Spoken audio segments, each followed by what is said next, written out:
Astro ഹീലിംഗിൻ്റെ പുതിയൊരു എപ്പിസോഡിലേക്ക് എല്ലാവർക്കും സ്വാഗതം. ഇന്ന് നമ്മൾ നോക്കുന്നത് നിങ്ങൾക്കുള്ള യൂണിവേഴ്സിൻ്റെ ഗൈഡൻസ് ആണ്. അപ്പോൾ ചില സമയങ്ങളിൽ നിങ്ങളുടെ ജീവിതത്തിൽ സംഭവിച്ച ചില കാര്യങ്ങൾ എന്തുകൊണ്ടാണ് അങ്ങനെ സംഭവിച്ചതെന്ന് നിങ്ങൾക്ക് മനസ്സിലാകണമെന്നില്ല. അതിനു വേണ്ടിയിട്ട് നിങ്ങൾ പ്രാർത്ഥിച്ചിട്ടുണ്ടാകാം. എന്തുകൊണ്ടിങ്ങനെ സംഭവിച്ചു എന്ന് നിങ്ങൾ ഭഗവാനോട് ചോദിച്ചിട്ടുണ്ടാകാം. എന്നാൽ നിങ്ങൾക്ക് അതിനുള്ള ഉത്തരം ലഭിച്ചിട്ടുണ്ടാകില്ല. ആ ഉത്തരം ലഭിക്കാത്ത പ്രാർത്ഥനകളുടെ ഭാരം നിങ്ങളിപ്പോഴും കൂടെ കൊണ്ട് നടക്കുന്നുണ്ട്. അതുപോലെ തുറക്കുന്നതിന് മുൻപ് തന്നെ അടഞ്ഞുപോയ വഴികളെ ഓർത്ത് നിങ്ങളിപ്പോഴും ഭാരപ്പെടുന്നുണ്ട്. ഒരു കാരണവുമില്ലാതെ നിങ്ങളെ പകുതി വഴിയിൽ ഉപേക്ഷിച്ചു പോയ വ്യക്തികളെക്കുറിച്ച് ഓർത്ത് നിങ്ങൾ വിഷമിക്കുന്നുണ്ട്. എന്നാൽ നിങ്ങൾ അറിയേണ്ട ഒരു കാര്യം എന്താണെന്ന് വെച്ചാൽ, ഭഗവാന്റെ കാഴ്ചയ്ക്ക് പുറത്തായി ഒന്നും തന്നെ നിങ്ങളുടെ ജീവിതത്തിൽ ഉണ്ടായിട്ടില്ല. അദ്ദേഹം എല്ലാം കാണുന്നുണ്ട്, അല്ലെങ്കിൽ കണ്ടു. നിങ്ങൾ ഒഴുക്കിയ ഒരു തുള്ളി കണ്ണുനീര് പോലും അദ്ദേഹം കാണാതെ പോയിട്ടില്ല. നിങ്ങളുടെ ഒരു പ്രതീക്ഷ പോലും കുഴിച്ചു മൂടപ്പെട്ടിട്ടുമില്ല. നിങ്ങളുടെ നിലവിളിക്ക് ശേഷമുണ്ടായ ആ ഒരു നിശബ്ദത പോലും ശ്രദ്ധിക്കപ്പെടാതെ പോകുന്നില്ല എന്ന് നിങ്ങൾ മനസ്സിലാക്കുക. നിങ്ങൾ ഈ റീഡിങ് ഇന്ന് കാണുന്നത് ഒരു കോയിൻസിഡൻസ് അല്ല. നിങ്ങളുടെ സോള് ഈ ഒരു സന്ദേശത്തിന് വേണ്ടിയിട്ട് കാത്തിരുന്നത് കൊണ്ടാണ്. ഈ നിമിഷം ഒരിക്കലും യാദൃശ്ചികമല്ല. ഇത് നിങ്ങൾക്കുള്ള ആ ഒരു ഡിവൈൻ ടൈമിംഗ് ആണ്. ഇത് നിങ്ങളുടെ പ്രാർത്ഥനയുടെ ഫലമാണ്.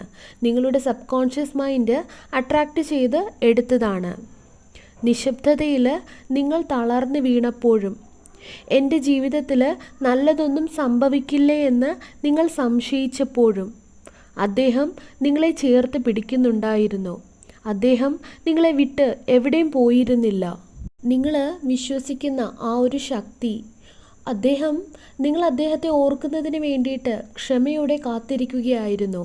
നിങ്ങൾ എല്ലാ സമയത്തും സ്ട്രോങ് ആണ് എന്ന് മറ്റുള്ളവരെ കാണിക്കാൻ വേണ്ടിയിട്ട് ഒരുപാട് കാര്യങ്ങൾ കാണിക്കുന്നതായി കാണുന്നു, അല്ലെങ്കിൽ ശ്രമിക്കുന്നതായി കാണുന്നു. അങ്ങനെ നിങ്ങൾ ചെയ്യേണ്ടതില്ല. നിങ്ങൾക്ക് എവിടെയാണ് വേദനയുണ്ടായതെന്ന് ഭഗവാന് കാണാം. അതുപോലെ വിറയ്ക്കുന്ന കൈകളോടെ എത്ര നേരം നിങ്ങൾ പിടിച്ചു നിന്നു എന്നും അദ്ദേഹം കണ്ടിരിക്കുന്നു. നിങ്ങളുടെ സോളിൻ്റെ ആ ഒരു ക്ഷീണം അദ്ദേഹത്തിൻ്റെ ദൃഷ്ടിയിൽ വന്നു. പക്ഷേ നിങ്ങളുടെ ധൈര്യവും അതേസമയം കാണുന്നുണ്ട്. നിങ്ങളുടെ ജീവിതത്തിലുള്ള ഒരു നിമിഷം പോലും അദ്ദേഹത്തിൻ്റെ ദൃഷ്ടിയിൽ നിന്നും അകലെയല്ല. തകർന്നു പോയ നിമിഷങ്ങളിൽ നിങ്ങൾ വീണ്ടും എഴുന്നേൽക്കാൻ കാണിച്ച നിങ്ങളുടെ ആ ധൈര്യം, നിങ്ങൾ വിശ്വസിച്ചവർ ഉപേക്ഷിക്കപ്പെട്ടപ്പോൾ പോലും തോൽക്കാൻ മനസ്സില്ലാതെ എഴുന്നേൽക്കാൻ കാണിച്ച നിങ്ങളുടെ ആ ഒരു ധൈര്യം, അതുപോലെ നിങ്ങളുടെ ജീവിതത്തിൽ നിങ്ങൾ നേരിട്ട ആ കൊടുങ്കാറ്റ് അല്ലെങ്കിൽ വെല്ലുവിളികൾ, സ്ട്രഗിൾസ് ഒന്നും തന്നെ നിങ്ങളെ ശിക്ഷിക്കുന്നതിന് വേണ്ടിയുണ്ടായവയല്ല. നിങ്ങൾ നിങ്ങളുടേതെന്ന് കരുതിയതും എന്നാൽ അല്ലാത്തതുമായതിനെ നിങ്ങളെ മനസ്സിലാക്കിപ്പിക്കുന്നതിനായിരുന്നു. അല്ലെങ്കിൽ അവരിൽ നിന്നെല്ലാം നിങ്ങളെ ശുദ്ധീകരിച്ച് എടുക്കുന്നതിനു വേണ്ടിയായിരുന്നു. നിങ്ങളുടെ ജീവിതത്തിൽ ഇങ്ങനെയൊന്ന് സംഭവിക്കുമെന്ന് നിങ്ങൾ ഒരിക്കലും പ്രതീക്ഷിച്ചിട്ടുണ്ടാവില്ല. എന്നാൽ അത് സംഭവിച്ചു എന്ന് നിങ്ങൾക്കിപ്പോഴും വിശ്വസിക്കാനും കഴിയുന്നില്ല. നിങ്ങൾ അതിയായി സ്നേഹിച്ച അല്ലെങ്കിൽ വിശ്വസിച്ച ഒരു വ്യക്തി നിങ്ങളെ ചതിച്ചു, അല്ലെങ്കിൽ നിങ്ങളെ വഞ്ചിച്ചു, വേദനിപ്പിച്ചു. നിങ്ങളിൽ തന്നെ എന്തോ ഒന്ന് തകർന്നു പോയതുപോലെ.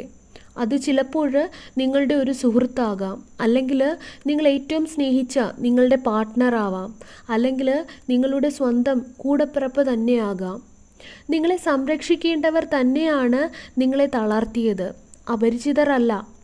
നിങ്ങൾ അത്രയേറെ സ്നേഹിക്കുകയും വിശ്വസിക്കുകയും ചെയ്തവർ. വീണ്ടും വീണ്ടും തെറ്റുകൾ കാണിക്കുന്നത് കണ്ടിട്ടും നിങ്ങൾ ക്ഷമിച്ചവർ. അവർ നിങ്ങളുടെ സ്വന്തം കഥയിൽ നിങ്ങളെ ഒരു വില്ലനാക്കുന്നത് വരെ നിങ്ങൾ അവരെ വിശ്വസിച്ചു, സ്നേഹിച്ചു, എല്ലാം ക്ഷമിച്ചു.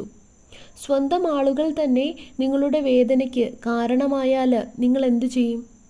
അവർ പെർഫെക്റ്റ് ആകണമെന്നല്ല നിങ്ങൾ ആഗ്രഹിച്ചത്. നിങ്ങളുടെ കൂടെ ഒരു ബലമായി നിൽക്കണം, അല്ലെങ്കിൽ നിങ്ങളുടെ വാക്കുകൾ വളച്ചൊടിക്കാതെ, നിങ്ങളെക്കുറിച്ച് ഗോസിപ്പ് പറയാതെ, ആരെങ്കിലും നിങ്ങളെ അപമാനിക്കാൻ ശ്രമിച്ചാൽ മൗനം പാലിക്കാതെ നിങ്ങളുടെ കൂടെ ഉണ്ടാകണമെന്നാണ് നിങ്ങൾ ആഗ്രഹിച്ചത്. പക്ഷേ അവർ നിങ്ങളുടെ പ്രതീക്ഷകൾക്ക് വിപരീതമായി ആണ് പ്രവർത്തിച്ചത്. എന്നാൽ ഇന്ന് അവർ പറഞ്ഞ പല കാര്യങ്ങളും നിങ്ങൾക്ക് മറക്കാൻ കഴിയുന്നില്ല. അവർ പെരുമാറിയ പല രീതികളും നിങ്ങൾക്ക് മറക്കാൻ സാധിക്കുന്നില്ല.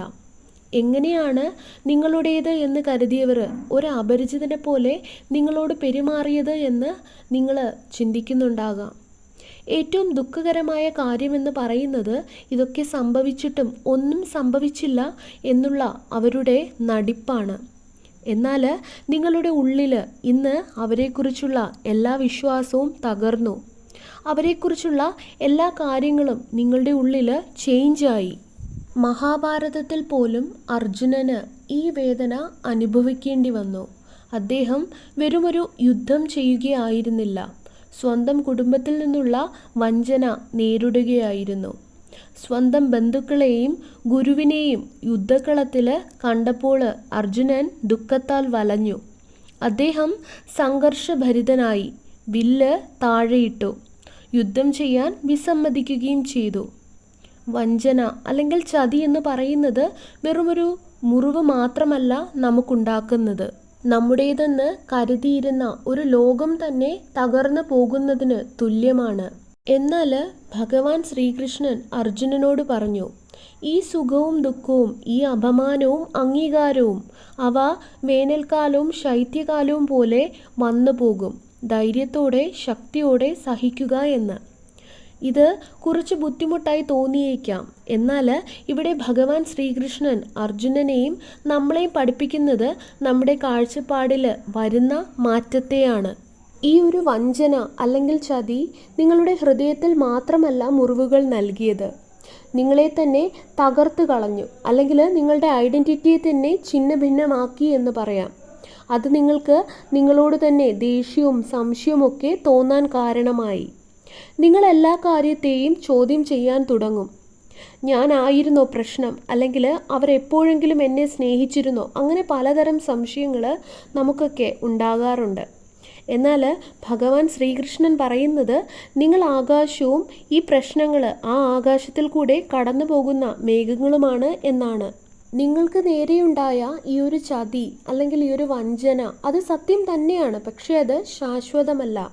നിങ്ങൾ ആ വഞ്ചനയെ മുറുകെ പിടിക്കുമ്പോൾ നിങ്ങൾ അനുഭവിച്ച ആ വേദനയും നിങ്ങളിലുണ്ടായ ആ ദേഷ്യവും വീണ്ടും വീണ്ടും നിങ്ങളുടെ എനർജിയെ നഷ്ടപ്പെടുത്തുകയാണ് ചെയ്യുന്നത്.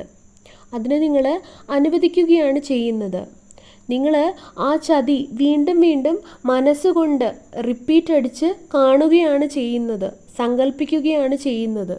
അവർ നിങ്ങളോട് ക്ഷമ ചോദിക്കാൻ, അല്ലെങ്കിൽ അവർ ചെയ്തത് തെറ്റായിരുന്നു എന്ന് അവർ മനസ്സിലാക്കാൻ, അവരിൽ കുറ്റബോധം ഉണ്ടാക്കാനൊക്കെ വേണ്ടിയിട്ട് കാത്തിരിക്കുന്നുണ്ടാകാം നിങ്ങൾ. എന്നാൽ മിക്കപ്പോഴും അവരത് മനസ്സിലാക്കണമെന്നില്ല, അവർ ക്ഷമ ചോദിക്കണമെന്നില്ല. അപ്പോൾ നിങ്ങൾ പ്രതീക്ഷിക്കാത്തത് നടക്കാതെ വരുമ്പോൾ നിങ്ങൾക്ക് വല്ലാത്ത സങ്കടവും ദേഷ്യവും ഒക്കെ തോന്നും. ഭഗവാൻ ശ്രീകൃഷ്ണൻ പറയുന്നത്, പോയതിനെക്കുറിച്ചോ ഒരിക്കലും വരാത്തതിനെക്കുറിച്ചോ ഓർത്ത് ദുഃഖിക്കുന്നത് ജ്ഞാനികളുടെ രീതിയല്ല എന്നാണ്. നിങ്ങൾ അവരെ പോകാൻ അനുവദിച്ചു, അല്ലെങ്കിൽ ലെറ്റ് ഗോ ചെയ്യുക എന്നതുകൊണ്ട് അവർ ചെയ്തത് ശരിയാണ് എന്നല്ല അതിൻ്റെ അർത്ഥം. അതിനർത്ഥം ആ ഭാരം നിങ്ങൾ ചുമക്കുന്നത് അവസാനിപ്പിക്കുന്നു എന്ന് മാത്രമാണ്. അവരോട് ക്ഷമിക്കുന്നത് അല്ലെങ്കിൽ അവരെ ലെറ്റ് ഗോ ചെയ്യുന്നത് ഒരിക്കലും അവർക്ക് നിങ്ങൾ കൊടുക്കുന്ന ഒരു സമ്മാനമല്ല, മറിച്ച് നിങ്ങളുടെയും അവരുടെയും കർമ്മയുടെ ഇടയിലുള്ള ചങ്ങല മുറിക്കാനുള്ള ഒരു വാളാണ് നിങ്ങളുടെ ഈ ഒരു ഫോർഗീവ്നെസ് അല്ലെങ്കിൽ അവരോട് ക്ഷമിക്കുന്നത്. എന്നാൽ ഒരുപക്ഷെ നിങ്ങൾ ചിന്തിക്കുന്നത്, അവരെന്നോട് തെറ്റ് ചെയ്തു, അവരെ കർമ്മ പിടികൂടില്ലേ എന്നായിരിക്കാം. ഉറപ്പായും അവർ ചെയ്ത പ്രവർത്തിക്കുള്ളത് അവർക്ക് ലഭിക്കുക തന്നെ ചെയ്യും. എന്നാൽ ആ കർമ്മ അവർക്ക് നൽകേണ്ടത് നിങ്ങളുടെ ജോലിയല്ല എന്ന് മാത്രം. ഭഗവത്ഗീതയിൽ പറയുന്നത് എല്ലാ പ്രവർത്തിക്കും അതിൻ്റേതായ ഫലമുണ്ട് എന്നാണ്. നിങ്ങളുടെ ജോലി എന്ന് പറയുന്നത് നിങ്ങളുടെ കർമ്മയെ സംരക്ഷിക്കുക എന്നുള്ളത് മാത്രമാണ്. അവരുടെ കാര്യത്തിൽ നിങ്ങൾ എത്രത്തോളം ഒബ്സസ് ആവുന്നുവോ അപ്പോൾ അതേ വലയിൽ തന്നെ നിങ്ങളും കുടുങ്ങിപ്പോവുകയാണ് ചെയ്യുന്നത്. യൂണിവേഴ്സിനെ അതിൻ്റെ നീതി നടപ്പാക്കാൻ നിങ്ങൾ അനുവദിക്കുക. അവർക്കുള്ള കർമ്മ നിങ്ങൾ കാണണമെന്നുള്ള ആവശ്യകതയ്ക്കപ്പുറം നിങ്ങൾ ആ വ്യക്തിയുടെ അടുത്തേക്ക് മടങ്ങേണ്ടതില്ല. നിങ്ങൾ നിങ്ങളുടെ ജീവിതത്തിലേക്ക് അവരെ വീണ്ടും കൊണ്ടുവരേണ്ട ആവശ്യവുമില്ല. അതുപോലെ തന്നെ നിങ്ങൾ അവരെ ശപിക്കേണ്ട ആവശ്യമില്ല. ഒന്നും തെളിയിക്കാൻ ശ്രമിക്കേണ്ടതുമില്ല.